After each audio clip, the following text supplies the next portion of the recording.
À l'Assemblée nationale, une délégation du Conseil des droits de l'homme de l'ONU s'est entretenue avec le président Christophe Mbosso sur la mise en œuvre de la justice transitionnelle en RDC, non seulement au niveau provincial, mais aussi national, pourquoi pas régional. Le but est de dresser justement les impacts du conflit lié à la région et assurer la lutte contre l'impunité. Cette délégation onusienne a encouragé les efforts du gouvernement congolais par la mise en place d'un fonds de réparation pour les victimes de différentes atrocités. Notre mandat est effectivement d'accompagner le processus ici, et ce mandat nous le tenons du Conseil des droits de l'homme,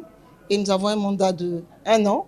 et nous avons l'intention au cours de ce mandat de renforcer justement, d'aider au renforcement des capacités du pays et d'aider aussi à la mise en œuvre non seulement de la justice au niveau provincial,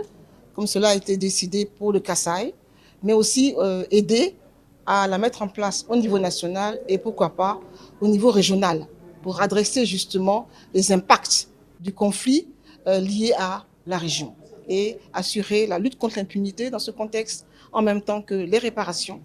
et aussi les garanties de non-répétition et la réconciliation. Donc aider le pays à mener cette politique qui certainement apportera la sécurité et la paix et le développement. Donc nous avons discuté de toutes ces questions et le président de l'Assemblée nationale nous a fait état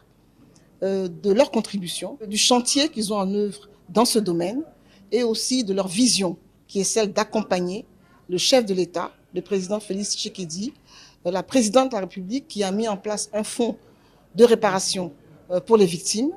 et d'accompagner toutes les mesures qui permettront de mettre en œuvre la justice transitionnelle dans le pays. Donc notre contribution, qui est celle du Conseil de sécurité, ira dans ce sens. C'est celui d'accompagner le pays, le président, la population à remplir leurs obligations dans ce domaine.